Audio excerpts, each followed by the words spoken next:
This video is like really heartwarming. It's really touching.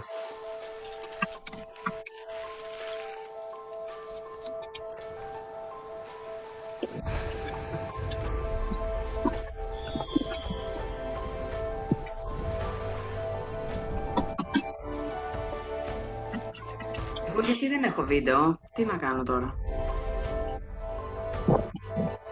Εντάξει.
God is good.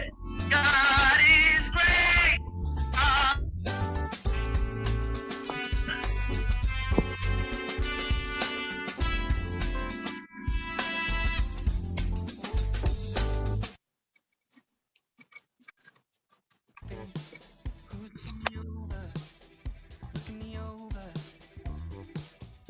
If I try enough, would you feel my missing piece?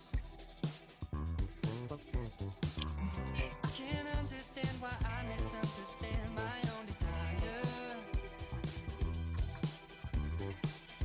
Πήγε κάποιος ηχός, γιατί στο κινητό δεν ακούω τίποτα. Colors bleeding, you understand the heart of me. You're the deepest part of me. You got some kind of technical love. I carry all my flaws, you see, but you never run away from me. You got some kind of technical love.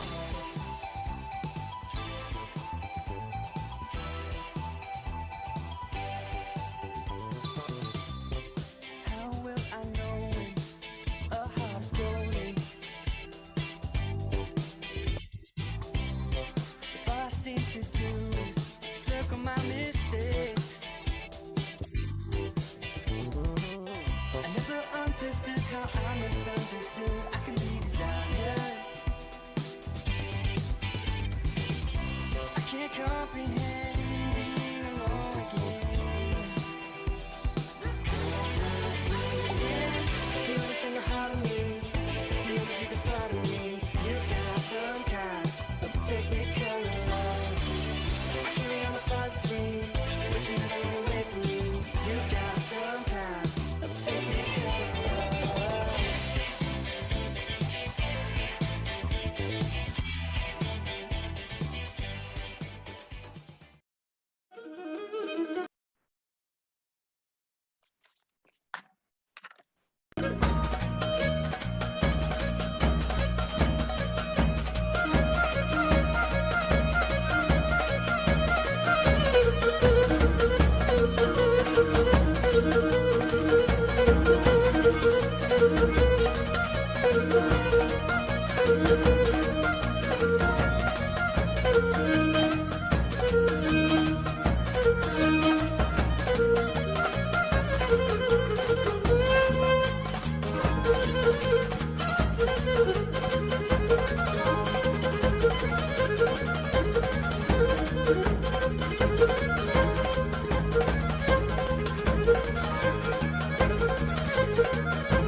Δεν θυμάμαι.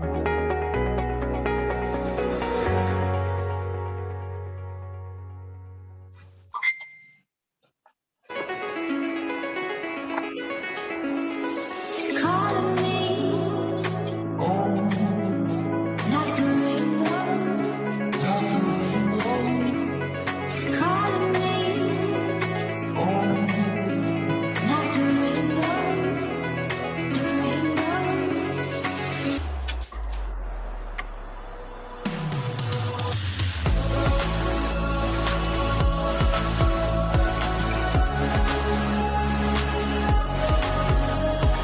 rainbow.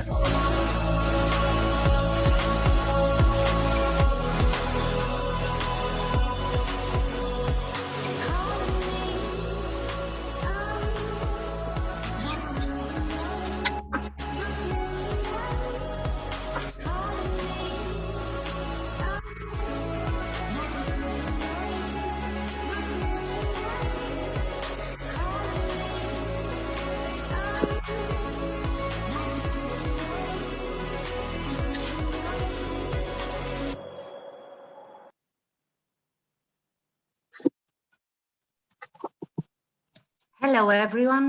Welcome to the 24th Spiti World Zoom meeting. I hope you are all safe and well.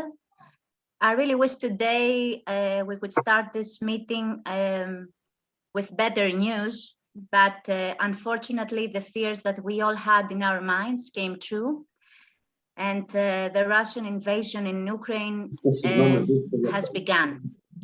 I really cannot take out of my mind the images that I see these days in the TV with many Ukrainian people trying to leave their country, leaving behind the kids, leaving behind their fathers to fight. This is a real nightmare. And I cannot really accept in my heart that we are in 2022 and instead of solving the differences through the conversation and through peace, we have to face this war.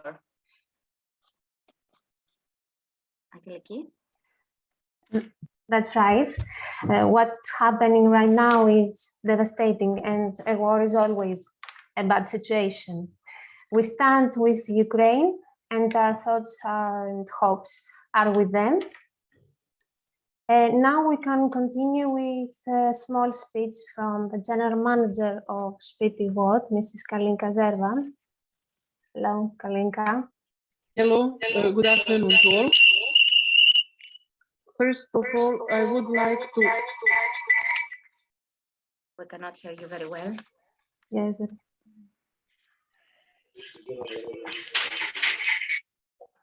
Sorry. I would like to apologize for this delay and some technical issues which we had at the beginning of this meeting. Unfortunately, no matter that it is our 24th meeting, we fail to start on time, which usually we start much earlier. So I would like to excuse for this. There were some indoor technical issues, which luckily are overpassed now. So we will continue smoothly with the presentation. And of course, we are all stressed with the situation which happened for the last week with this conflict with Russia and Ukraine.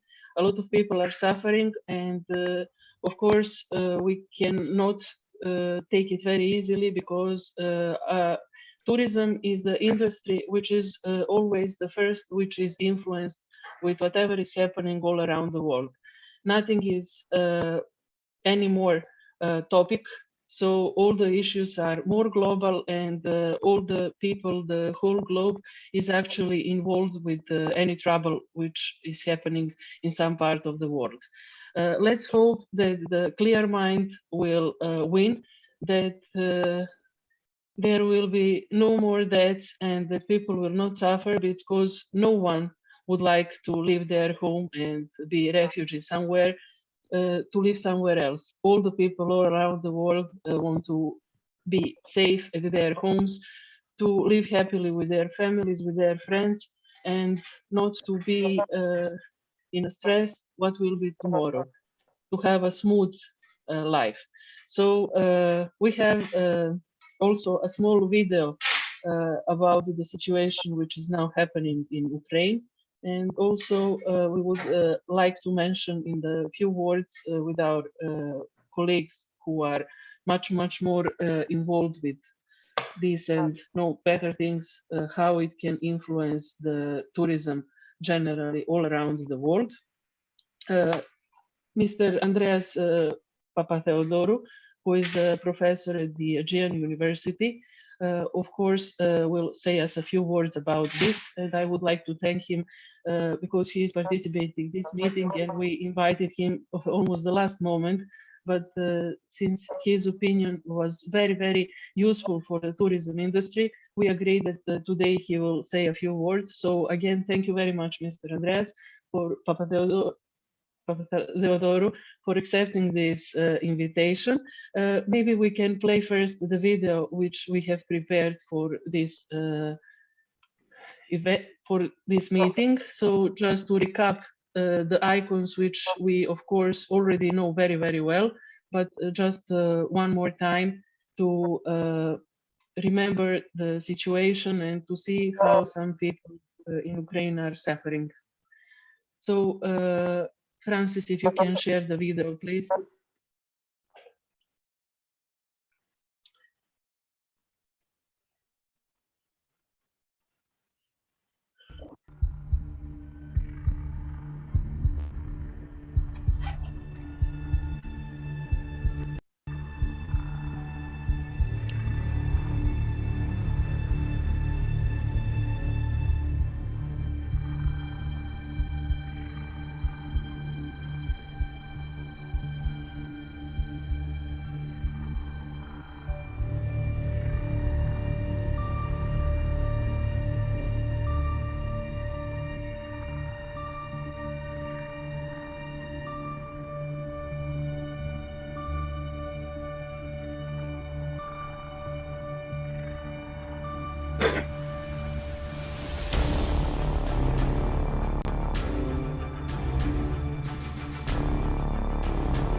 Before we continue, I want to remind you that during the meeting you have to keep your microphones muted and your cameras on so that we can see each other. And at the end of each presentation and at the end of the meeting, you will have time to make more questions and discuss whatever you want. So now we have exceptionally changed in our program, as Kalina said before. And Angeliki, Professor Andreas Papatheodorou will have a short speech of a few minutes now. Yes, I know that. I want to welcome Mrs. Papatheodorou, who will tell us a review of consequences of Russia and Ukraine's conflict. Hello, Mr. Papatheodorou. Thank you for being here with us today. Hello, good afternoon, and I would like to warmly thank you for this invitation. Obviously, the circumstances are very bad. We're all devastated by what is happening right now in Ukraine as a result of the Russian invasion. I think it's too early to say what the exact impact on tourism is going to be, but I'm very much afraid that some repercussions are going to be quite negative. I mean, for the time being, we are still out of the main tourist season. So the very fact that Europe closed its skies to Russian aircraft, and as we all know, Russia also reciprocated, closing its own skies to 36 different countries, including Greece and many countries in the EU. Now, that obviously is good for tourism. As I said, we're still not at the heart of the tourist season in terms of leisure, but obviously business tourism becomes immediately affected because literally now it's becoming quite difficult to fly from Russia to Europe. I mean, Russians can go, for example, down to Dubai or to Abu Dhabi, down to UAE or another Middle Eastern country and fly from there to Europe, but everything is becoming more and more difficult. And as we move into the tourism season, I think it's going to be even worse. So far as we know, the EU has not put any sanctions on people from Russia or the Ukraine. It's mostly at an institution level. So it means that Russian passport holders and Ukrainian passport holders can obviously still come to Europe via a third country, but as we all know, wars do cause a lot of mayhem. So I doubt that we're going to see many tourists from Russia or from Ukraine this summer. And we know, for example, that a good number of regions in Greece, especially northern Greece, heavily rely on tourism from Russia. We know a few years ago when a number of Russian tour operators went bankrupt, that caused huge problems to a number of hoteliers in the Kharkiviki region. As we also know, because of COVID-19 and all the problems that existed with traffic towards the Commonwealth of Independent States. Eline and Mosini's group experienced very, very big financial issues too. So it's a matter to see what are going to be the repercussions of this war on incoming tourism in Greece. But I'm very much afraid that we may have some other effects as well. So think of the Americans, for example. I mean, as we all know, American tourists are quite risk averse. So it's likely that they might decide not to travel at all to Europe this summer. As we all know, Americans tend to perceive Europe as an entity. So they might have heard of Ukraine. They might not exactly know whether Ukraine is on the map. For them, you know, Europe is at risk. Europe is a danger. They might decide not to visit Europe at all. And obviously, this will have a negative impact on Greece, other countries as well. I'm obviously not referring to you know, the big Greek expatriate community in the US or Canada. Now, obviously, these people are very familiar with you know, what's happening in Europe, and I'm sure that we would like to come to Greece perhaps after a couple of years since they've been there as a result of the pandemic. But I'm mostly referring to leisure tourists from the US or Canada. As we know, many of them are high-income tourists, and unfortunately, we might see some big problems with them as well. On top of that, we might wish to think about other countries as well. Think of Cyprus. Cyprus, for example, relies quite heavily on Russians, not only in terms of tourism, but also in terms of from a financial point of view. So if Cyprus ends up you know, suffering from another big crisis similar to what we had a few years ago, that might also affect its outbound traffic to Greece. And as we know, the number of Cypriots visiting Greece is quite big. And then the other thing we need to remember is that you know, Russia has a huge space, and as a result of closing its skies, now it's becoming more cumbersome to fly from Europe to East Asia and Pacific. I mean, for the time being, it's difficult to go to China anyway because of the COVID-19 restrictions. But if these are lifted, we understand that not being able to overfly Russia does cause a lot of problems. Same case if you wish to fly from Europe to countries like Korea and Japan. So that would add to extra time, that would add to extra fuel consumption. As we all know, fuel prices have skyrocketed since the beginning of the war. So that makes life even more difficult for airlines. As we know, the air transport sector was severely damaged as a result of the pandemic from a financial point of view. The very fact that we may end up see a drop in traffic as a result of the war, and also very, very high fuel prices that might add to the existing financial problems of the air transport industry. So I'm afraid I don't have many good news to convey at present, and I very much hope that this devastating conflict will end up as soon as possible, so that we can somehow minimize the big damage that has already been incurred. Thank you very much, Mr. Papatheodorou. Thank you. Let's very much. hope and Thank let's you very pray much. that it will not last long and the clear mind will win. And it is very, very important, especially for us, for the people who are dealing with travel industry, to help as much as possible, even with our silent way and our attempt to keep the peace and work as we used to work. Thank you again for being with us and sharing with us this important Thank you. info. And let's continue. We will continue with the presentation of the port of Aqaba, and we have for this here Mrs. Carol Zaid from Zaid Tours. Welcome, Carol. Hi, how are you, everybody? Can you hear me? Hello. Yes, we can hear you. Well, I had the video. I have the video on, but I had the video on, but for some reason it's no longer showing, and I cannot optimize for video clip to share. Do you have me blocked? No. No. Very Close it weird. and open it again. Close it and open it again because I'm trying to share the screen. No, the optimize for video clip is not only sound share. Would leave me. Let me see.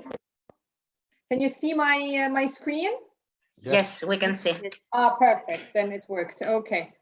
Okay, I'm gonna start with a small video on Jordan, and then I'm gonna talk about the port of Aqaba. We have never been away. We are one small step from you. We are actually only one click from you. Welcome to Jordan from the bottom of our hearts. Visit ancient Greco-Roman Jerash, Petra, the Rose City, one of the 7 wonders of the world. Wadi Rum Desert, Valley of Moon, Dead Sea, the first world's natural spa and lowest point on earth. Madab, unique mosaic city. Mount Nebo, view of the Jordan Valley and the Holy Land. And much more. Great service, exceptional experience, amazing memories, delicious food, one in a time unforgettable moment with Zaid Tours and Travel International. Travel with confidence. Make your trip unique. Let us start again, meeting cultures and building friendships with a thrill of hope. Well, first of all, thank you very much for having me. I really appreciate We have never- your time. My name is Carol Zaid from Zaid Tours and Travel. We are a local DMC here in Jordan, and we offer all type of travel services to our beautiful country, as I showed case you in this short video, showing all the beauties that Jordan has to offer, from Jerash, the Greco-Roman city, to the Dead Sea, the lowest point on earth and the first natural spa. But most, I'm going to talk about Aqaba and the port of Aqaba. Jordan's only gateway to the Red Sea is the port of Aqaba, which is in the south. And Aqaba is having lots of cruises. We're having many cruises coming to the port of Aqaba, which is very well equipped for the cruises to dock. And the clients directly are at the pier to be met by our representative at the pier and being taken to visit and to do what we call the Golden Triangle of the South. The Golden Triangle of the South includes a lot of adventure, travel, a lot of family trips. We have and it's very suitable for all ages and for everybody who comes. From Aqaba, you can visit the desert of Wadi Rum, which is the bottom of the Red Sea. It is a unique desert like no other desert in the world because of its red colors and the beautiful landscapes and the giant sandstone mountains, towering plateaus, and a lot of canyons, mushroom rocks that the clients will visit through, jeeps 4x4. And everybody that has been to different deserts, definitely, Wadi Rum is one in a million, and it cannot be compared. Besides that, the Petra visit, one of the 7 wonders of the world, in which clients can visit also from Aqaba. And this is a unique visit, exceptional one that people cannot miss. Indeed, in the summertime, and this is what caused the confusion of my time, because we changed to summertime now. And in summertime, the daylight is very long. So for the cruises that dock in Aqaba can either do Petra visit or Wadi Rum visit or combine both. There are some cruises that are overnight in Aqaba. So also we can do that. We can pick them up, like I said, from the pier, bring them back to the pier at the exact time of the arrival of the ship and the disembarking of the ship. Also, Aqaba is known for its corals, its red corals. As you see here, we have beautiful corals for snorkeling. There are other places in the Red Sea, in Egypt and Saudi Arabia, but what you see in Aqaba is very unique. The spots are very close and you can see it without really going deep in the, without really diving. By snorkeling, you can see beautiful corals and beautiful red colors. This is why the Red Sea is called the Red Sea. So basically, I really invite you all to come to Jordan and to use the port of Aqaba, if you are in the cruise business, to actually sell the products of the visits that Aqaba has to offer your clients of Petra and Wadi Rum, which we call the Golden Triangle of the South. If you have any more questions, please don't hesitate to contact me. Again, my name is Carol from Zaid Tours and Travel here in Jordan, and we look forward to meet you, and thank you very much for your time. Thank you very much, Carol. If someone has a question, you can raise your hand or write it in the chat. Let's see if there is any question from for the port of Aqaba.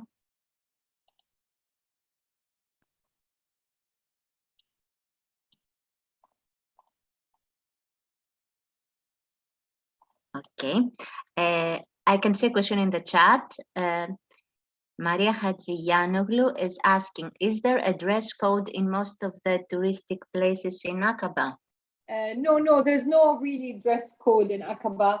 You can wear your shorts. You need comfortable shoes because you need to walk in the desert. You need to walk a lot in Petra, but usually there's not a specific dress code that you need to be aware of. Aqaba is a tourist area, and there's a lot of European tourists from all over the world. Thank you. Any other question? Someone?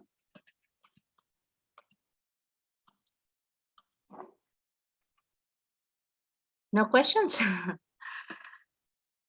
So then I want to thank you again for your time, because I know with the confusion of the I'm really the time sorry. change, I know that you're in a hurry, you're in a rush, and you have to go to this I'm really meeting. sorry. Thank you very much for being so flexible. Thank you very much. And it's nice to meet you all. Thank you again. Bye-bye. Thank you very much for your presentation. Let's now continue with the world travel news from Mr. Kosta Zoulias. Hello, Mr. Lapas.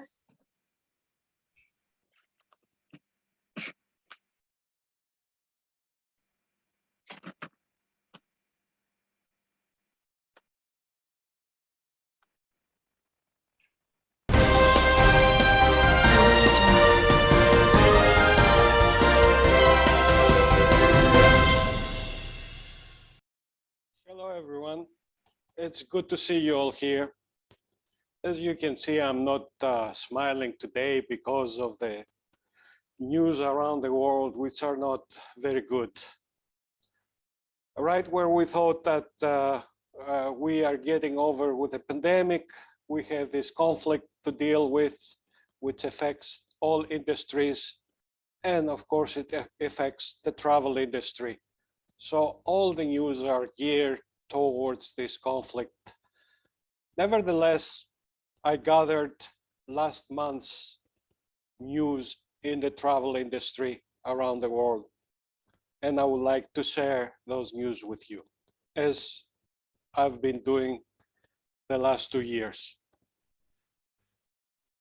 Starting with Australia down under, which on February 21st opened its borders to all vaccinated travelers. Australia had the borders closed for the last 2 years, so it is good news for this continent to open the borders to the travelers, so they'll be able to go in and out. In our part of the world, Iceland removed all COVID-19 travel restrictions, something that many other countries are doing more in Europe than in other parts of the world, which is something that we can look forward to. Carnival Cruise Line has lifted mask requirements on board as of yesterday. So people will be aboard the ships not wearing a mask. Israel, as of yesterday, March 1st, welcomes all unvaccinated travelers. I hope a lot more other countries do the same. NCL, Norwegian Caribbean Lines, canceled its stops to Russian ports, mainly St. Petersburg, and I'm sure other cruise lines that they've been using Russian ports will do the same. This is due to the conflict, and I hope this is over soon. Etihad Airways will connect Crete Island with Abu Dhabi in June this summer. A major airline will fly to an island, very popular tourist destination for Greece. Canadian ambassador in Athens also announced that starting April 2nd, there will be direct flights to and from Canada to Athens. Frontier Airlines has agreed to buy Spirit Airlines for $3 billion. And I think they have in order 135 airplanes to buy. Thessaloniki Airport to welcome 60 new flights this summer, flying by Aegean Airlines, Ryanair, Wizz Air, British Airways, Flair, and Croatia Airlines. That will boost the tourism, the travelers in the northern part of Greece, the airport of Thessaloniki. And last, Valencia, in the city in Spain, has been voted the healthiest city of the world for the third year in a row. I hope you found those news of interest to you, and let's hope that we have better news next month. Thank you everyone for listening to me, and have a nice day. Thank you.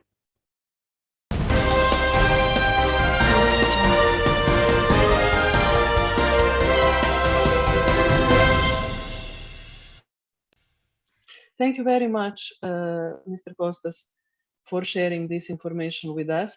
And since I see this is a little bit exception from our program, since I see that Lionel Garcia from Azamara Cruise Lines is here, maybe he could also share with us a few words about the plans and the schedule of Azamara for this summer. Lionel, welcome, and thank you very much for being with us. Thank you, Kalinka. Thank you all for inviting me and letting me be a part of today. You know, I'm very interested to be on here with you because you're much closer to the to what's happening than I am. I have been in meetings. They've communicated to us that we are making changes to the ports and our stops that will begin in May. We were scheduled to call on a port in Ukraine and also a port in Russia. And as of now, we've been made aware that those ports will be changed, but they haven't decided what they will be changed with or what type of compensation or concessions will be made for our guests traveling on those dates. But as you can imagine, nobody's booking those dates. People are calling every day wanting to cancel or wanting to know what to do or what they should do. So all we've been able to tell them is that we're monitoring the situation, which is very true, as we all are. And sadly, every day we get new news, but every day we're expecting better news. But the news, it has not been improving, sadly. So I'm hoping that by the end of this week, we should have made an announcement of what we're going to be doing with those ports or those cruises that begin in May. We plan to have the entire fleet in operation by the end of May, and it will be in Europe. So that's exciting, but also somewhat concerning because we you know, the global situation that we're in, or the situation that's happening right now with Ukraine and Russia. But I wish I had better news. I feel like our last speaker, you know, there's news, but sadly, everything else right now is consuming. But thank you for the opportunity. And I as our last speaker, I would hope to have better news to deliver next month.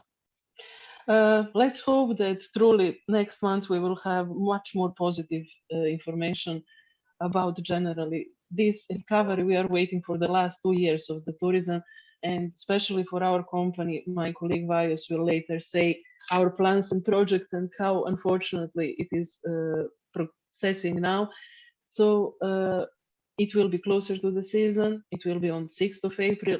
Let's hope we will have better news, because from the moment COVID stopped, unfortunately, this situation came.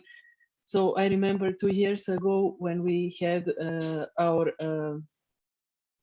big meeting and we arranged to have people from all around the world in Athens to host them and to show them. We arranged a forum, a tourism forum, and on the 23rd of February, the COVID came in 2020. Now the war started on the 24th of February. Again, the same period, the moment we thought that everything will go better. So we are still struggling. We hope that this situation will be overpassed soon, and we have to truly believe and work as much as possible on it. So hope to have much better news, as you said, on our next meeting on the 6th of April. Thank you very much again for sharing with us your thoughts. Thank you. And now, COVID-19 is not over yet. For sure, we have some news on for this matter also. And let's watch a video from Nikos Giacometis, who will tell us the latest COVID-19 news. Good evening, ladies and gentlemen. My name is Nicholas Giacometis, and this is the COVID-19 pandemic report as delivered to you by Spiti World.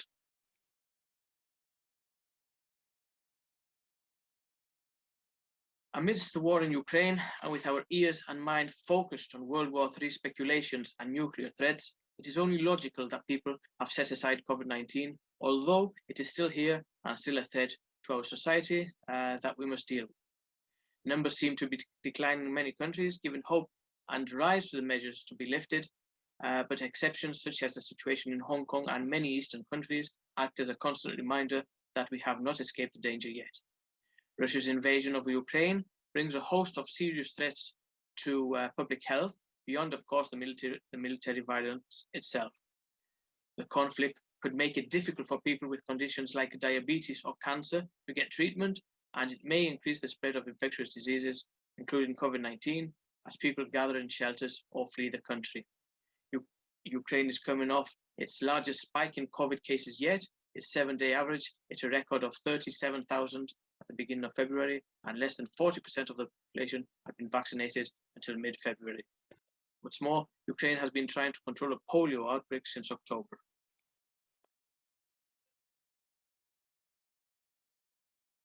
Elsewhere, many countries such as the United States, UK, Germany, Austria, Netherlands, United Arab Emirates, South Korea, to name a few, are easing the restrictions either faster or slower.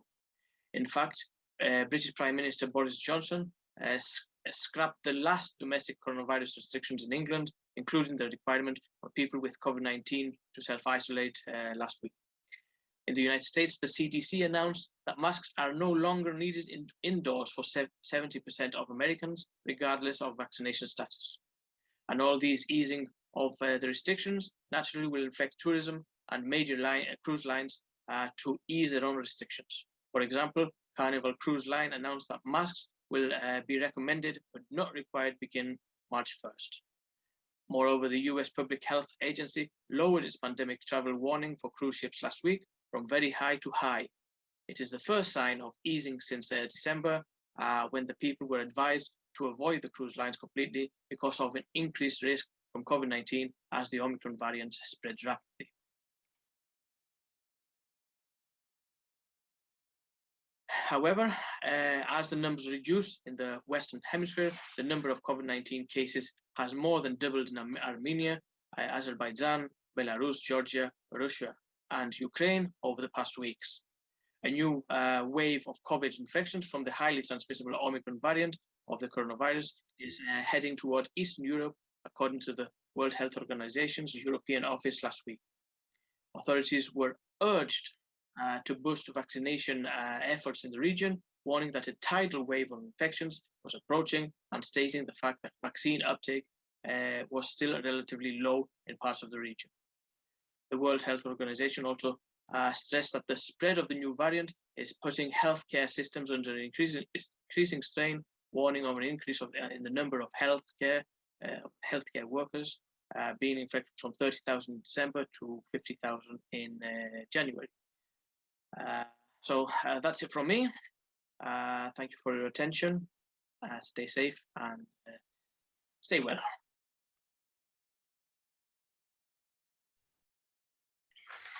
Now we are moving to our next chapter. We have with us today Mr. Kosta Zoulias, who is Charter Sales Executive in Zela Jets. I want to welcome Mr. Zoulias. Thank you for being here with us today in our Zoom meeting.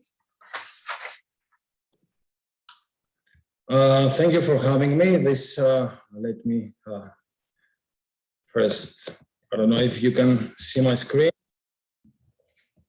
Not yet. Not yet, but it is start sharing. So maybe it needs a few minutes. Yeah, maybe. Let's wait. I see you are screen sharing here. So what's the problem maybe? I don't know. Today, truly, there are many technical issues. No, up to now, I was listening and looking at all of you. Great. Now I don't know if it's my issue, but something. It is written on the screen that you have started sharing your screen, but it is not showing up. So I would like to ask one more time, sorry for all the technical problems we are facing today. Usually we don't have them, and I'm very sorry and shy for this, but unfortunately sometimes technology is above us. Can you please try again? Yes, let me wait. Just give me a moment. Yes, of course.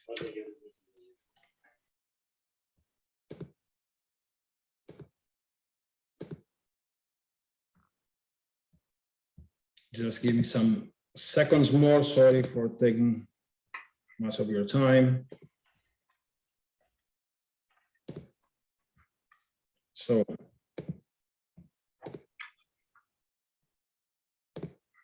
how about now? Yes.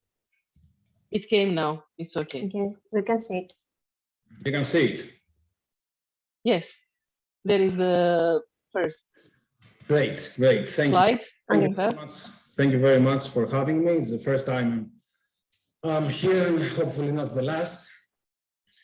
I was listening to all our tourism colleagues over the past hour, and I must say that in our field, we have also seen some issues in regards of people who were in the edge of booking their flights towards Greece.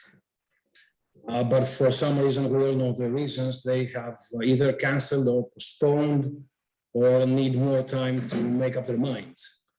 So let's leave this aside for a bit. Let's talk about let's talk about Zela Jet, because most of you might not know our brand. Zela Jet is a newly established brand of the well-established brokerage firm Zela Aviation. This is for you to read. I won't be reading, I will be short. Zela Aviation is in the aviation field for 16 or 17 years, managing large aircrafts, Boeings, Airbuses, commercial aircrafts. When someone wants to begin an airline company, will come to Zela Aviation and seek ways to buy, purchase aircraft or rent aircraft or lease aircraft so that they can move forward and establish an airline. So over the past 16-17 years, that's what Zela Aviation has been doing. But due to the fact that COVID came in our houses, and we had a huge increase of private jet and helicopter, in general private charter requests. Zela Aviation already had requests and met these requests, but there was such an increase that it was let's say that it was better for Zela Aviation to have another company called Zela Jet, which would handle only the private jet, only the private charter requests and flights. So actually we made a different company, a sister company from Zela Aviation. It's called Zela Jet. So Zela Aviation keeps doing what it's doing with the large aircraft, and whatever has to do with private charter, and now it's handled by the new company, Zela Jet, which, as I told you, was established about a year ago. Now, we have seen a huge increase. If we take 2020 aside, from 2019, it was a huge increase due to COVID. People were afraid of flying due to COVID, so they started requesting private jets. The people who actually have the money to rent a private jet or a private helicopter really like the idea of not having anyone else beside them, of coming into the country, leaving the country whenever they want. So it was safer for them. And for some people, you know, you might listen that a private jet might cost a lot or a private helicopter might cost a lot. But for some people, and mainly the people who are going to places like Santorini, like Mykonos, like Elunda, they don't have such a problem. So due to that fact, COVID actually helped on that on the second year. We saw a huge increase. So we thought that creating Zela Jet was the best idea. And as 2021 showed, it was actually a good idea, because from the first year we had a huge success. For a company being around only for 7 months, we had performed 7 flights, many flights, I'd say. And it seems that 2022 will be even better. Now, of course, you know, it's the Ukrainian war that has caused several problems. But to be honest, let me just say share my personal view here and what I see. I see that in terms of tourism, incoming tourism in Greece and Cyprus, the European tourists won't have so many issues coming to Greece. If they want to come to Greece, they know where Greece is, they know where Ukraine is. So, you know, they know the difference. The problem we're facing, and as I told you prior to this presentation, we have it with people from USA. You do know that people from USA don't see Greece and Ukraine. They don't know. I don't want to be, you know, what I mean, but they don't have the geography so well in their minds. So when they hear Ukraine, Europe, Greece, Europe, so, you know, they combine these two and they think that Greece actually is next to Ukraine, something that Europeans do not have. That's why all the cancellations and people who are saying, please hold, are all from the US, not from France, not from the UK, not from Spain. They know where they're going. And I don't see that they will cancel their vacation schedule due to the Ukrainian war. The US citizens, it seems that they have started doing this because, you know, they think that all European countries are connected, which is not true, actually. So Zela Jet, let me say a couple of more things about Zela Jet. We're not doing only charter flights within Greece or Cyprus. We're doing in Europe, in Middle East, USA, Africa. We have a clientele from Zela Aviation that it's quite significant. So we have people, they ask flights to the Caribbean, Los Angeles, Las Vegas, Shanghai, Australia. So we also handle these kinds of charters. Being based in Cyprus, Athens, and London has nothing to do with performing a flight in USA. So we do leisure travel because, as I told you before, you can read now what are the benefits of private a charter jet or a private helicopter for your vacation. You are in control of your schedule. You can cancel, you can book, you can change the date without any cost if it's within 24 hours. You have more time with your family, you have privacy, you have comfort, and you of course have a much more weight limit of your luggage. We all know people who come in and going in Mykonos and the Aegean in general, they can't have only one suitcase. They need at least 2 suitcases with them. So a private jet offers this option. This is for the summer season, from October until April. We also do business travel. Business travelers are quite plenty, especially during COVID-19, because they don't want to get in commercial flights. Commercial flights are not so many as they used to be pro-COVID, so they need to take a private jet to go to their destination, even for a few hours, have a signature, get back. So we, during winter, we have also seen a significant increase on that. Apart from vacation and leisure travelers, we also see in business travel a very significant increase. We offer airplane variety from the smallest jet that can hold up to 3 people to the largest jet that can 19 passengers. For 20 passengers and above, we're going to VIP configured Airbus or Boeing or ATRs that are VIP configured, and then you can have 50, 60, 70 people in a business class, let's say, seats, but it's considered as a private jet again. It's not shared. We have a helicopter variety. Right now, we should have, we will be able to offer about 25 different helicopters within Greece. Cyprus does not have any helicopter. It might have one, but we don't know yet. But helicopters are hugely popular in Greece due to the fact that you can't see airports everywhere. All islands don't have airports, or even the ones that do have airports, they have some airports that the operating hours are not so convenient. So the best solution for them is to hire a helicopter. The prices for charter a helicopter to go to Santorini, let's say, I'm taking a destination that's about 1 hour far away from Athens, costs from 3,000 up to 6,000 euros, and you can take up to 5 or 6 passengers. So you see, it's not so, the cost is not so huge for someone who wants to go somewhere with safety and in a fast way.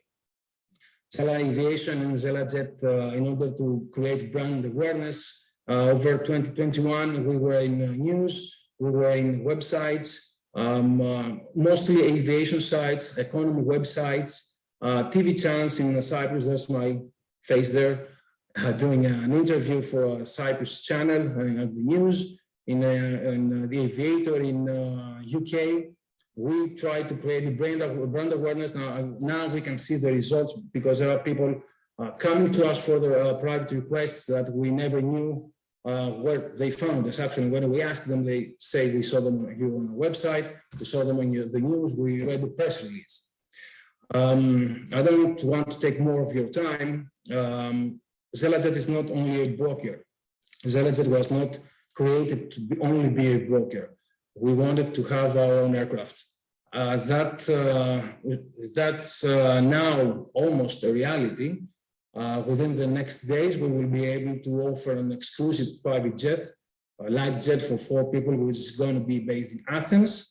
It's going to be quite young, let's say, because right now private jets in Greece are 30 to 40-year-old aircraft, and people don't feel so comfortable flying with them. They are safe, of course. They have 0 accidents whatsoever, but people coming into Greece and want a private jet, they want anything that's new as possible. So right now we're bringing the light jet in Greece. It might be 1, it might be 2, it will be exclusive by Zela Jet, and it will be 8 to 10 years old maximum. So this will be the only option in Greece for a new jet, and more will come in the future, hopefully. This one is the jet I'm talking about. The livery, okay, is something we made, but this is a citation that's going to be exclusive from Zela Jet, hopefully beginning this May. This is the range of the aircraft. As you can see, it can go directly with passengers to Italy, all the nearby countries. It can go to Cyprus, it can go to Cairo, Romania, Hungary, Moldova. It's quite a good, cost-effective and very efficient aircraft. This is the projection. The Greece has shown an excellent recovery compared to other Mediterranean countries, especially Mykonos and Santorini, had an increase of 40% over 2019 numbers. As you see, this is in 2020, that's the COVID result. But in 2021, we went back where we were, and it seems like 2022 Again, it was made after the war in Ukraine. Hopefully, we hope that it should stop as soon as possible. Then we shouldn't have any problem reaching 2019 figures once again. And now this is more for aviation enthusiasts and aviation professionals. I can share this presentation with you. I don't know how it works, if you can share it with all the speakers here. These are just for you to see last year how many private jets reached Athens. And these are actually private jets, chartered, not all privately owned, because I don't want to put privately owned private jets there. I have only put the ones that were chartered, paid for, that is. So these are the aircraft. You can see how many arrivals. There are thousands of arrivals from May to September 2021. And these are arrivals into Athens, not the entire Greece, Athens. These are the country of origin of all the private jets that arrived to Athens airport. Next slides, you will see all the other airports as well. You'll see the figures I'm talking to you about. So these are arrivals to all Greek airports. This Cessna Citation XL, let's say, it's a quite popular aircraft, 1,272 arrivals alone. And all the others, if you combine, you can see that there are thousands of private jets that have landed into Greece over the past year.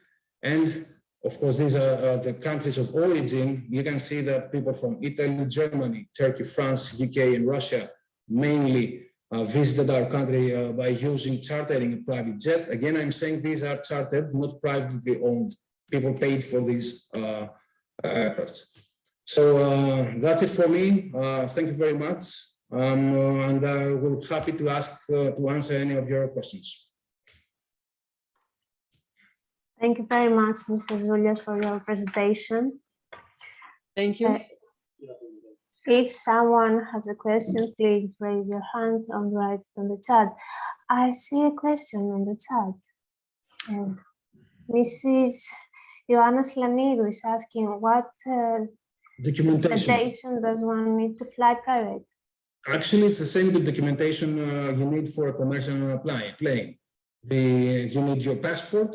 In order to come, you just need your passport and whatever the COVID exemptions, the COVID restrictions are at the time of your landing into Athens. Right now, your passport is the only thing you need, but you don't need it in order to book a flight from now to June, say, or July or August. You can even send your passport 2 or 3 days prior to your flight. So passport is the only thing you need, and if you have a pet, you need the travel documentation for your pet. That's it. You don't need the. Okay. Do we have another question?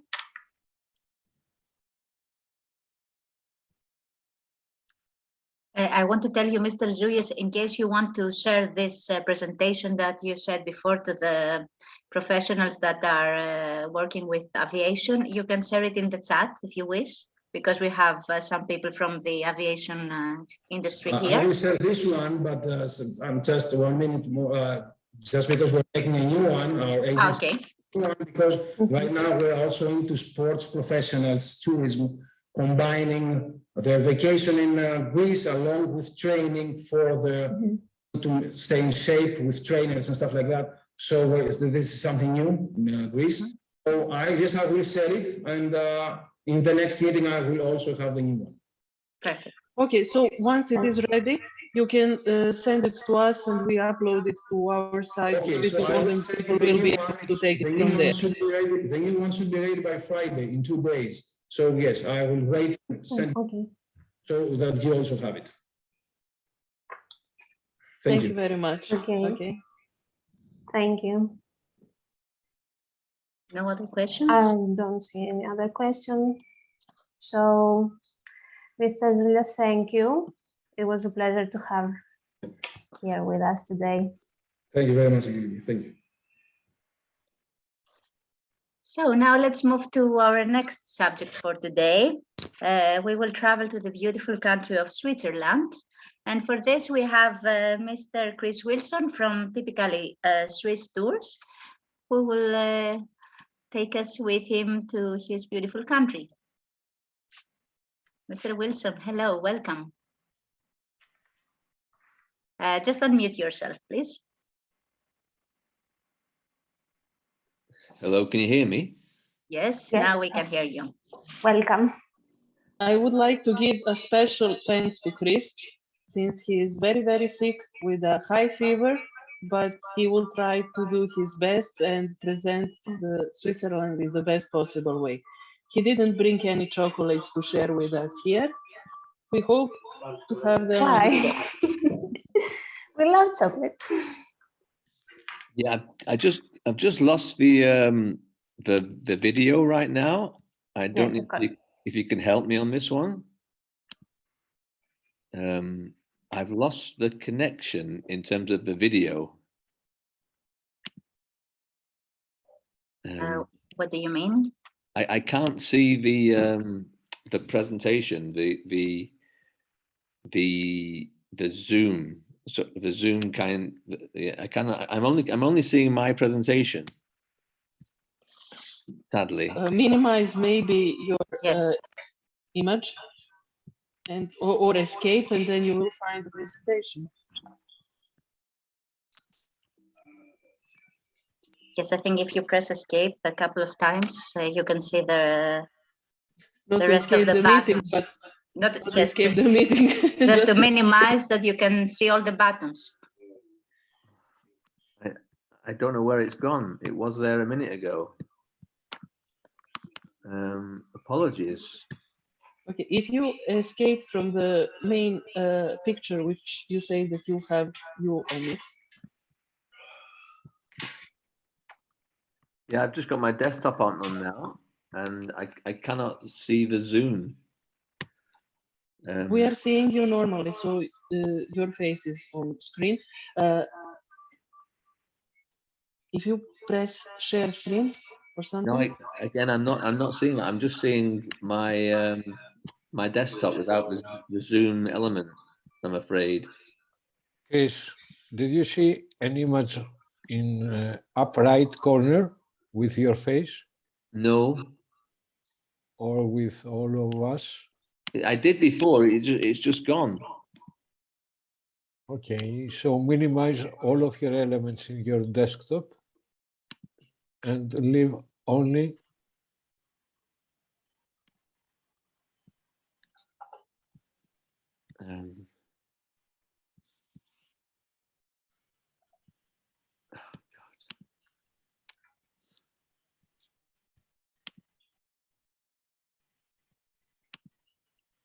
Now we lost also your image. I don't know. You stopped the video, I guess, somehow.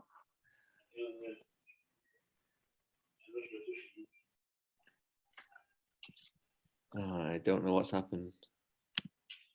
Can you see down on your screen maybe the camera with the blue square that is from the Zoom meeting? Can you see down on your screen maybe?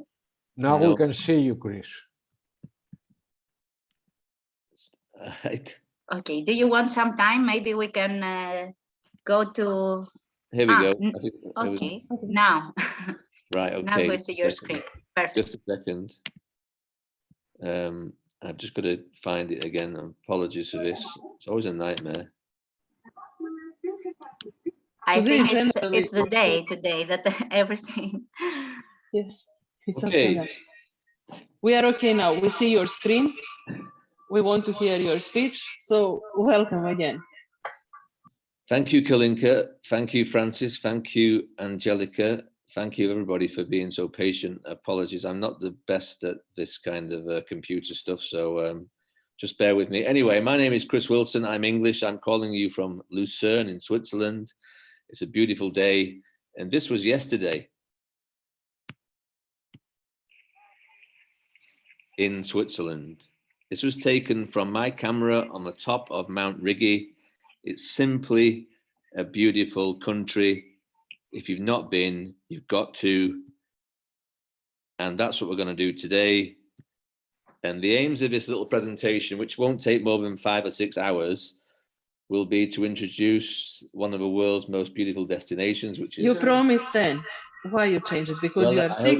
I hope you've all got your pajamas with you and some cocoa. And Especially our colleagues in Indonesia, where it's almost 9-10 o'clock. All right, well, this might actually send people to sleep, actually. I hope it doesn't. I hope you can just stay awake for the time being. But the idea is to present to you lot this beautiful country. Again, if you've not been, you must do. It's simply a joy to be here. I'm going to actually show to you how Typically Swiss Tours, which is a company that I work for and I founded about 4 years ago, can be your partner for Switzerland. I'm here also to answer any questions on Switzerland. But first, this.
Okay, so videos are always better than me speaking, of course, but clearly what you've got to do, you've got to get on a plane and come to Zurich or Geneva or Basel and simply experience Switzerland. And you've got to tell your clients this as well, because again, if they do come to Switzerland, I can guarantee them a great time. It is expensive, but it's worth every Swiss franc you would invest to experience this wonderful country. That's why I'm here. I'm English. I know Switzerland is about 10 times better than England, and it's a lot nicer than a lot of countries. So simply just get here. You'll find it's a country of about 8.5 million people. It's very small. They speak 4 languages here. They speak German or Swiss German. It's a dialect of German, French, Italian, and Romanish. It's very independent. It's got close ties to the EU, however.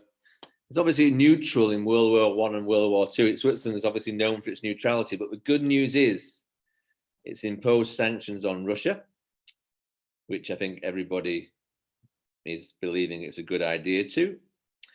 It's again small, it's only 42,000 kilometers. It's about twice the size of Wales in the United Kingdom or New Jersey. So again, it's very small, but only 60%, or let's say only 40% is like, let's say, livable. 60% of this fine country is actually mountains, and it's landlocked, of course. It's surrounded by Germany to the north, France to the west, Italy to the south, Austria to the east. So it's landlocked, about 4 hours away from Genoa and the Mediterranean. And as you know, it's known for banking, chocolate and cheese, watches, and tourism, which is where you come in. Loads of people come here, we'll come on to that later, because it's such an attractive country in many ways.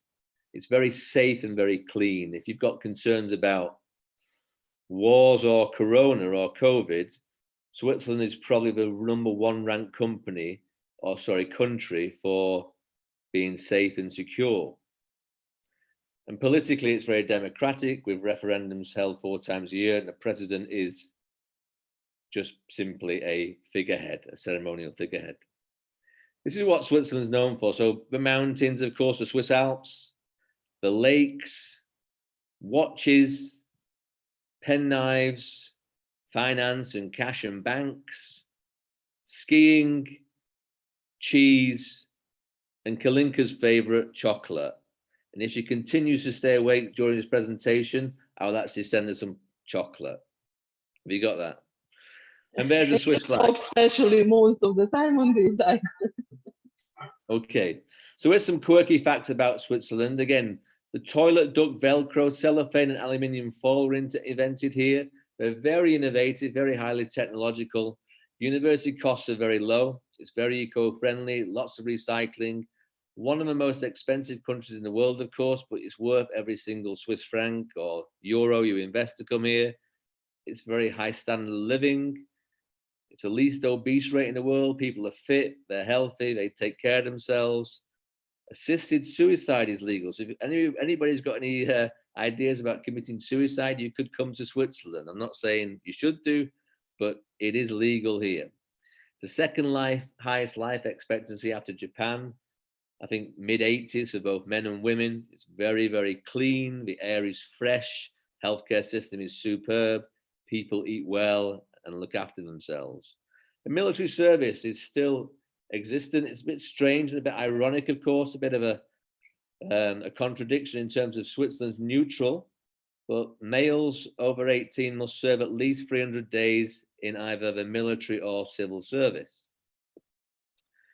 Now, tourism is where we're talking about today, of course. So tourism was started in the mid-19th century, so the 1850s, by the British, by my ancestors who came here to climb the big mountains. A guy called Edward Whymper climbed the Matterhorn, this big iconic mountain, I think about 1865. It's very established and developed. The hotels here are years old, centuries old, you could say. All nationalities come to Switzerland, from the east, from the north, from the west, from the south. All kinds of accommodation, from 5-star to Airbnb to camping, you name it, everything's catered for. Mountains and lakes are all geared up for the tourists. Air, road, and rail networks are all very sophisticated, so you can get around this small country very, very quickly. It's all very modern, not much traffic. It's all year-round activity, winter, snow, summer, sun, swimming in the lakes, skiing, snowboarding in the mountains. Loads of festivals and attractions to attract visitors. And as I said before, it's clean, it's safe, it's organized, stunningly beautiful, aesthetically one of the most beautiful countries in the world. And this is why I think you should consider Switzerland as a destination for your clients. So popular activities here, again, to some extent, you can do everything here: hiking, skiing, swimming, biking, walking, discovering the towns and cities, Zurich, Bern, Basel, Lucerne, Geneva, Montreux, activities, paragliding, canyoning, water skiing, golf, cable cars, funiculars, museums. There's basically something for everybody here. And again, another reason you should consider it. And this is one of them.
So that was a jet boat. I actually had the pleasure of doing the jet boat last year with 2 American clients.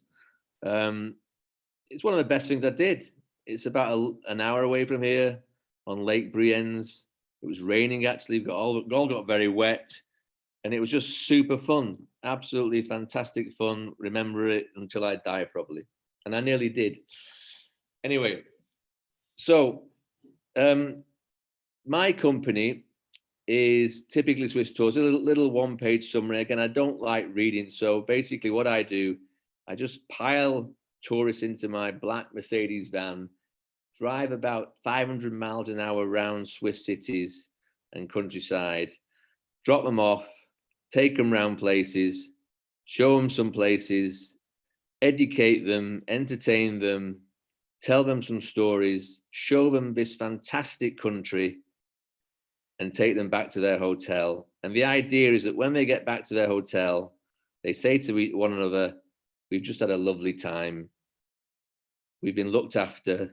This guy's cared for us, showed us some fantastic, mind-blowing places, which we'll remember for the rest of our lives. And that for me is what a holiday is all about, creating memories. So that's what I do. And with Switzerland, it's easy because all I necessarily need to do is just drive people in front of places and then they can enjoy it. So again, that's what I do in a nutshell. And it's successful and people enjoy it and they want to come back for more.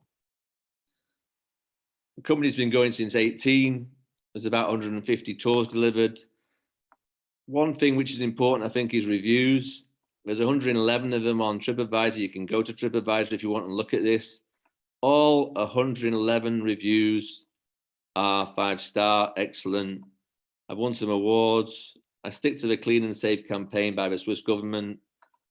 And this is some feedback by some clients at the bottom there.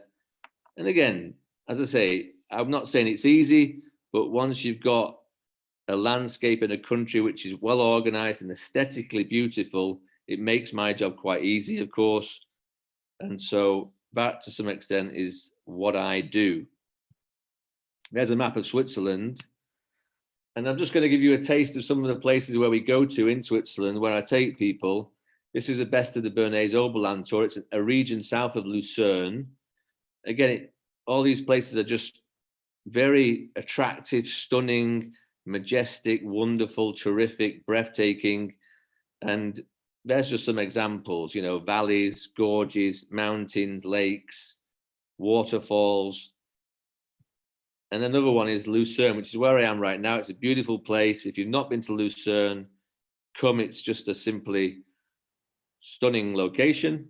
And again, the good news is with Lucerne, it's surrounded by some big mountains, which are well worth going up on cable cars or cogwheels to see and to experience these great vistas, these great views of the Swiss Alps, which again are simply gorgeous and stunning. And I'm running out of superlatives to describe this this fine country.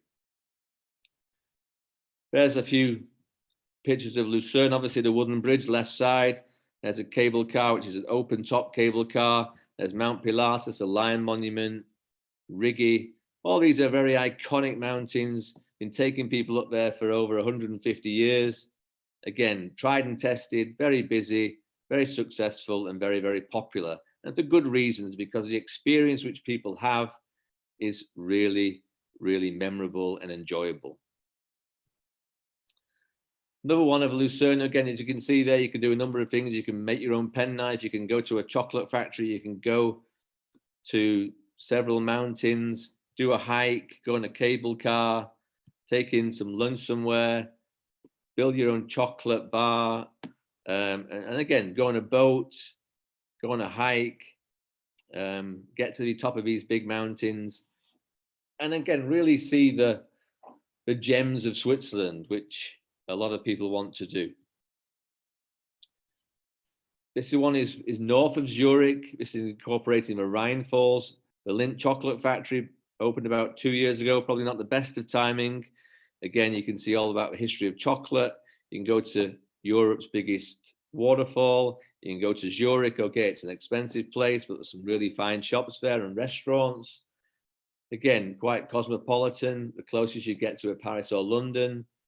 And again, lots to do in this area. And there's some pictures of Zurich, of the Rhine Falls, of this new home of chocolate. The top right is a place called Stein am Rhein, noted for its facades. And the last one, I think, is Bern, which is the capital. Again, a very quaint city. It's not big. It's the 4th biggest city in Switzerland, but it's a capital. Full of great architecture. The parliament's there. The Bern Bears are there. There's a great big cathedral there. And a cheese place as well called Emmentaler, which is the cheese with the holes in. So that's a really nice area to go to, the Bern area. There's some guests over the past 2 or 3 years. Obviously, the last couple of years were a bit quiet, but there were typically Swiss tours taking place. And there's some people that were experiencing some good times and took home some nice memories and some nice photographs on a tour with typically Swiss tours. There's some more. Again, no one was smiling. They're having a good time. Okay, the weather looks good, mostly. We're in nice locations. Probably take them to a nice restaurant somewhere. And they're just simply enjoying the Swiss countryside. Very relaxed, very leisurely, no stress. A few stories along the way, and just good times, which is what TST is all about. There's me in the vehicle. I don't normally wear a suit. That was just a photo opportunity. A little bit more casual than that, but there's a vehicle, a Mercedes. There's some contact details. Again, I can share this at some point. I'm sure Kalinka can do that at some point. And to finish, we start with a nice video and we'll finish with a nice video. So I hope you enjoyed it. The only thing I will say is, don't look at a video, don't listen to me, get on a plane, get in your car and come to Switzerland. You will have a great time and you will have memories which will last you a lifetime. Thank you. Cheerio. Enjoy. Thank you very much, Chris. Video, Kelly.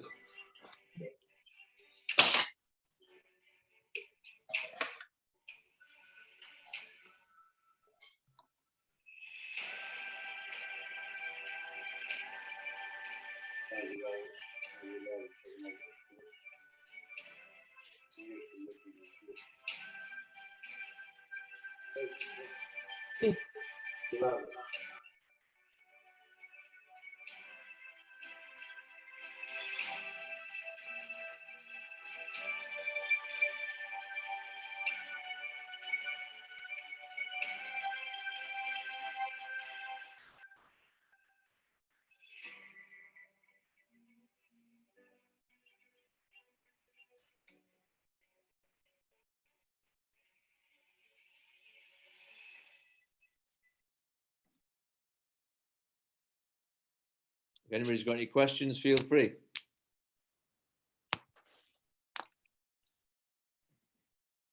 Okay, we have a question from Mr. Zoulias. He says, I'm coming to Geneva on May for an event. Any recommendation for a day trip nearby? I also have several VIP clients flying privately to Samdan during winter. Yeah, well, Geneva is actually on the west side of Switzerland. I'm actually in the, let's say. Chris, sorry, if you can just stop sharing your screen so we see you. Yes, it's better now, thank you. Yeah, Lucerne's where I'm based is in the central side. So I don't take many tours into Geneva, but what I've seen in the past is that Montreux is near Geneva. And Montreux is famous for its Chillon Castle, one of the most, let's say, famous castles in Switzerland. Also the Lavaux vineyards, which are based on the banks of Lake Geneva, which are, again, full of vineyards and wineries where you can go and have some lunch. You can you can talk to the wine growers and you can sample some wines, etc. You can also go to the Chaplin Museum, and there's a Freddie Mercury Museum as well in Montreux. So I would actually get out of Geneva and venture down to Montreux on the lakeside and look at those activities which I've just talked to you about.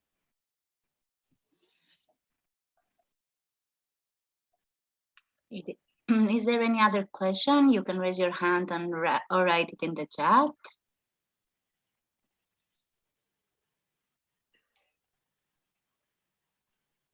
No?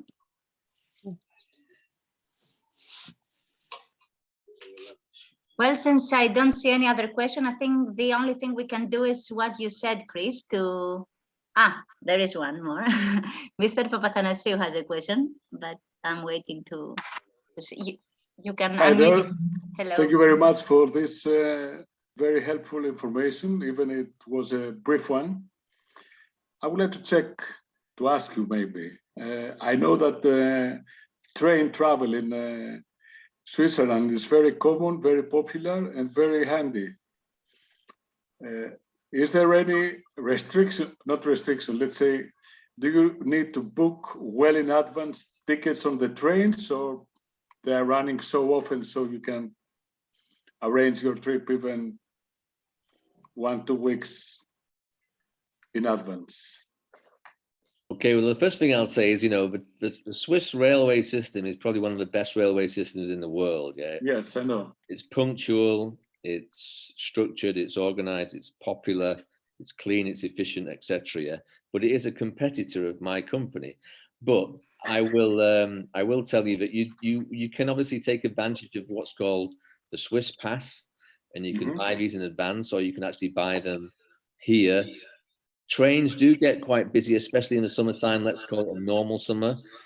You don't, as far as I know, need to reserve tickets for train journeys because the capacity is still there. But don't quote me. I don't take the train so often, but I believe they can cater for big numbers, and you wouldn't necessarily need to reserve. But you can do everything online and buy travel passes for, I think, 1, 3, 5, or 10 days. And they're extremely good value because the trains are just simply very efficient and very good and very punctual and get you around to most places. The beauty of what I do, of course, is the trains don't go everywhere. So again, you are restricted in certain aspects in terms of going to places which are off the beaten track, etc. Okay, thank you very much for this.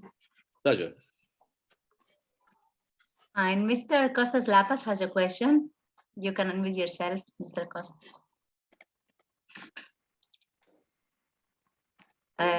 Just unmute yourself. Yes, now. I can add to this question that Petros asked Chris about trains. Trains are wonderful, as everybody knows, in Switzerland. But my experience says, and Chris can verify that they are very, very expensive. For a 20-minute ride at 7 to 10 Swiss francs, if I'm not mistaken. And for a 2-hour ride, it's about 80 francs, something like that. Nevertheless, of course, for a traveler who goes to a beautiful country like Switzerland, will have planned and be advised that things are expensive in Switzerland, so are the trains, as well as the television. And Chris can vouch to that. Is that right, Chris? Well, again, I did mention it only once in the presentation that Switzerland is an expensive country, and it is. I will not deny that, but I can guarantee that you do find quality. You rarely get a bad meal, you rarely get a bad service, but you do need to pay for that quality. If you've got a family of 4 and you're coming for a 2-week period or a week's period, it would be an expensive holiday. And this is, let's say, a slight negative with Switzerland, but by the same token, the experience you get here is, I think, over and above, let's say, an experience possibly in, say, Germany, Austria, or Italy, etc. But again, I'm clearly a little bit biased. Of course, it does attract a certain clientele. Coming back to the train question, trains are expensive, but these passes, which I did talk about, obviously give you value. If you're just doing single journeys and you've not got any kind of like half tax, which is what I've got, as lots of Swiss residents do, single journeys can be very expensive. If you've got this pass for like 1 or 3 or 5 or 10 days, which a lot of people take advantage of, the costs come down because obviously you're going to use that pass and you're going to get more value. But fundamentally, Switzerland is not a cheap country, and people, I think, should be aware about that before they actually come here. Because if they do come here and they go into a restaurant and they go into a bar, they might get a little bit of a shock or a surprise when they get the bill. So better call Chris and not take the train, right? You said it for me. Don't go on the train. Call me. Okay, very good. Thank you very much. Pleasure. Do we have any other questions for Chris?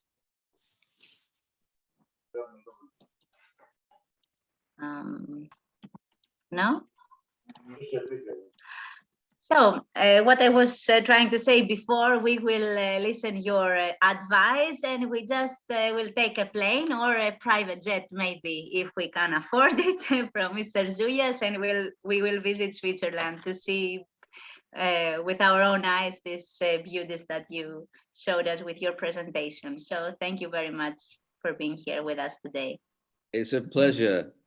All the best, and thank you, and good luck, everybody. Thank you very much. Thank you, Mr. Wilson, for your Thank you. presentation. Pleasure. Bye-bye. Bye-bye. Bye. Now let's see what happened in Orange Group the previous month from Mr. Vaios Pondikas. Good afternoon to everybody. I'm very glad to be with you today, despite the times that we are living with the Russian invasion. I want to share with you our news of February.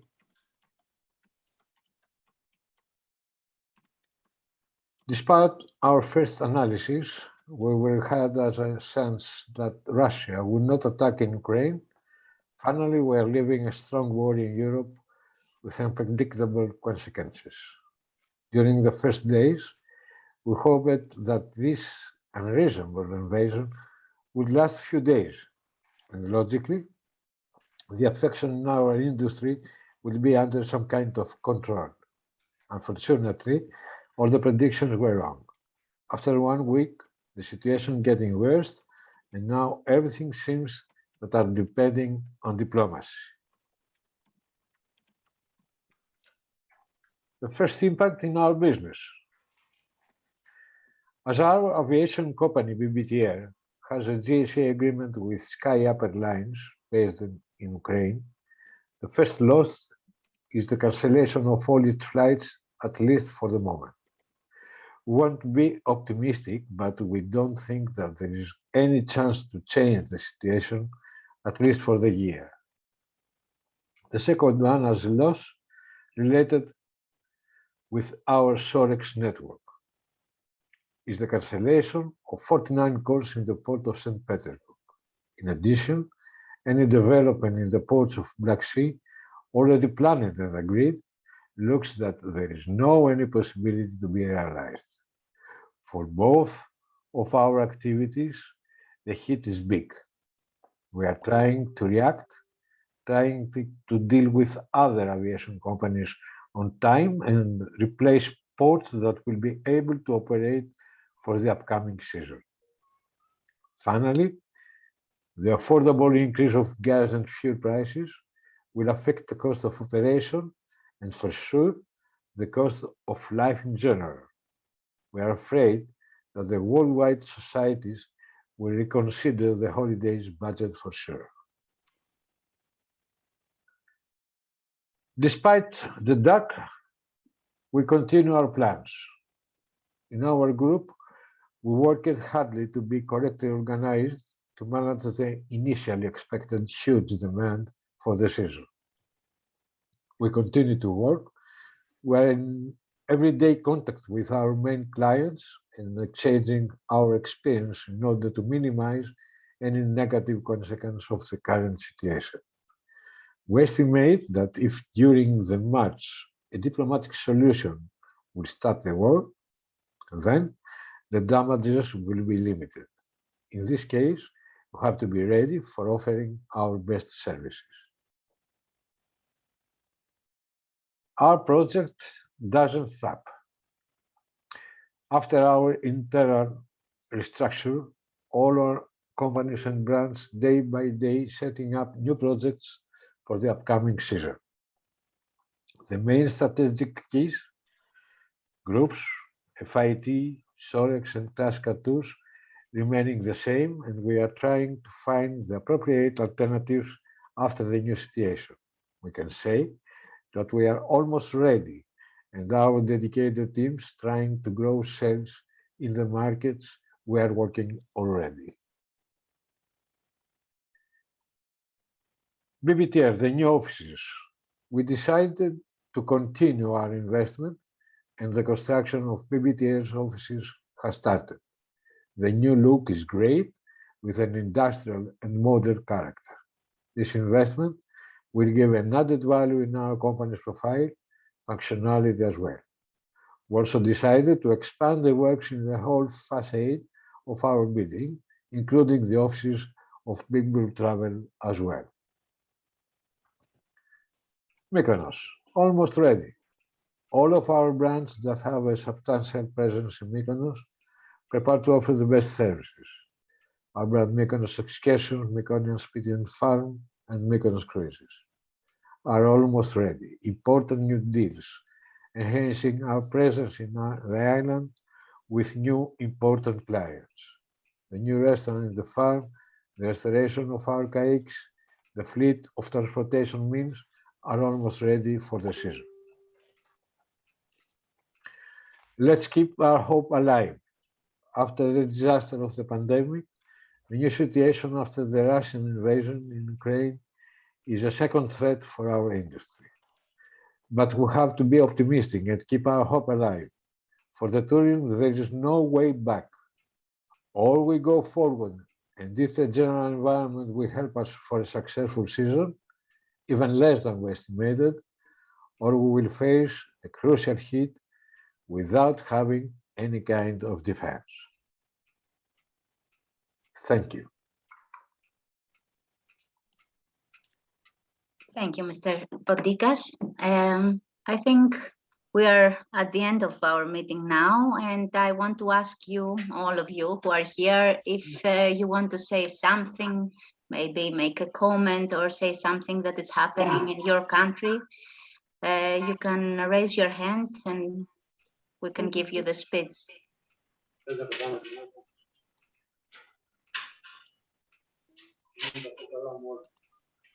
If there is anything somebody would like to add or to comment about the travel industry, about the future plans of the season, we would like to have your opinion.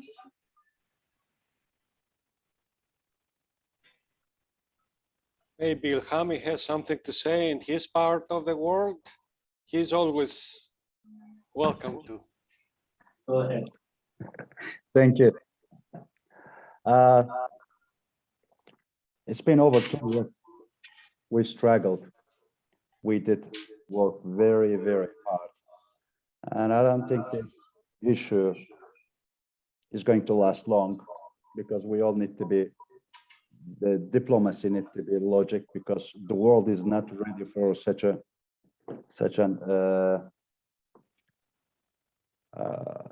demolition actually, because end of this is going to be demolition.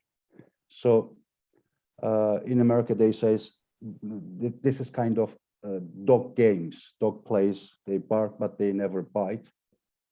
Unfortunately, it is not easy to expect what the politics are thinking and are going to do. For my part, unfortunately, Turkey is in the middle of this situation at this moment because of the some signs are made already before, after the second war. We are not letting the ships go through to the Black Sea area or the ships from Black Sea to the Mediterranean or Aegean Sea.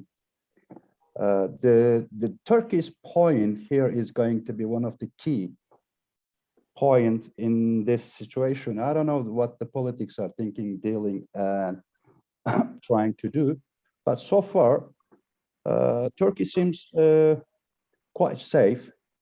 And we have no cancellations. That is what surprised me for the FIT groups or for our big bus groups. So far, we have no cancellation. And Turkey was open since beginning of the COVID. We are in touch with many countries, with our partners. And following the situation, so far, people are preferring to wait and see. And most are thinking that this is not going to last for a long time because we all agree on that. Neither Europe, neither Asia, neither Middle East, neither Russia is ready for such a situation. Let's keep our hope as alive, as Vayo says, because we are in tourism business. We sell hope, we sell dreams, we sell memories.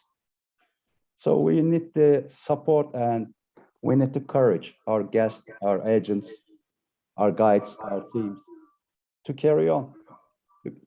To be honest, there is not much we can do on our part. So we will wait and see. Wait and see and hold our hopes and prayers. Teşekkür ederim Sami Bey. Ben teşekkür ederim. Thank you. Thank you. I would ask Mr. Bruno Leoni from Jumbo Group in Italy if he can say us a few words about the new situation which is happening now from the Italian view. If you would like to share with us a few words. Yes, of course. Hi, we can hear you. Thank you. Now, the situation, of course, we are looking again at this terrible war, which was really unexpected.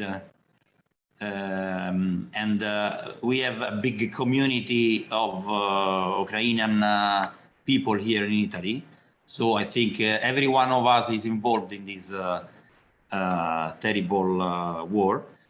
And regarding the business, we have to say that we are, I mean, in very positive mood because, I mean, now is March for us, but it seems that it's May in terms of request, in terms of confirmation. We were looking like with my colleague Fabio that we have done the same number of reservations that last year in June. Of course, last year was not a good year. But anyway, regarding, I mean, what is our main business, which is Greece, of course, we are looking positive. In these days, something is just a little bit going quiet, but we are, of course, plenty of jobs. The problem is that, of course, we have to explain to our partners, I mean, travel agency or consultant, that it will be not like before COVID, I mean, in terms of offer, I mean, in terms of escorting tours. So we have to be focalized on some products. We have to make an effort to push on that proposal, because it will not like, you know, switch on the light again and there will be a lot of flights, all kind of services, what we have to do. So, and the market is expecting not a big raise of price, while we are saying, well, you have to expect that the price will raise a little bit higher, of course, is because we see the electricity, the cost of the fuel in Italy also is very high. So we are positive from Italy, especially to the Greece. So we hope that the situation will soon change, because it reminds me more like the war in the Gulf in the 90s. I mean, I start in those days. No, I am in the industry, airline industry. I am in the tourism industry since 1990. I mean, so every couple of years, every 5 years, there is something very, very strong. Now we have the pandemic and the war. I hope really that the war will end very soon, because all the European and the USA, we are all pushing to one direction, and to say you have to stop and you have to find a solution, because of course the diplomacy need to find a solution. Otherwise, we don't believe that this will be the end, of course. So we have to be. I like this word positive, even if in Italy now when you say positive, it's always you think about the COVID, no?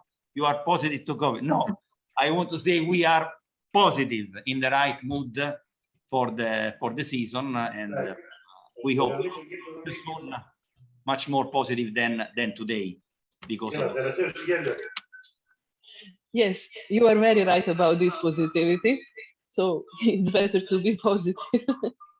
And especially now with the COVID, everybody forgot.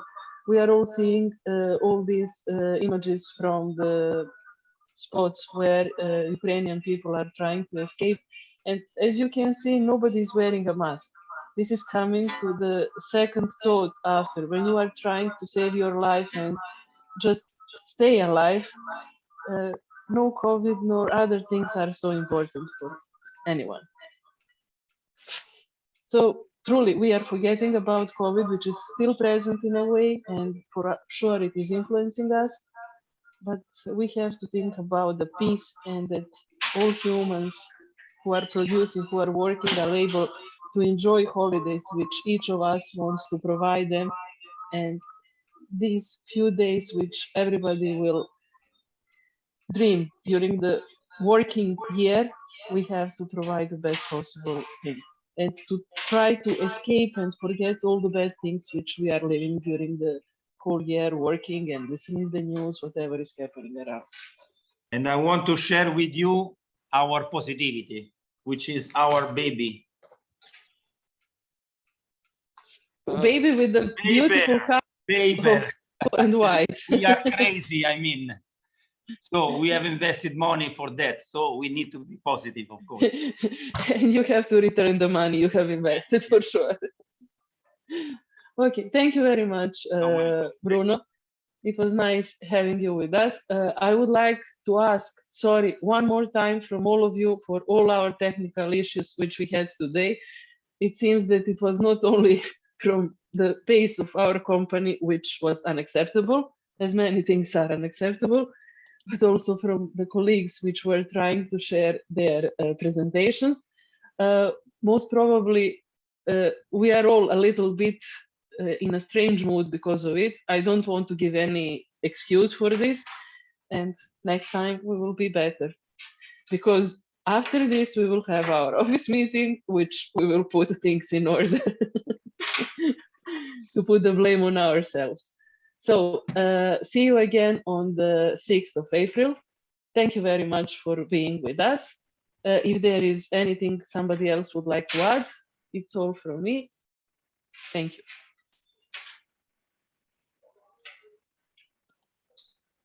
Goodbye, everyone. Thank you, everyone, for being here.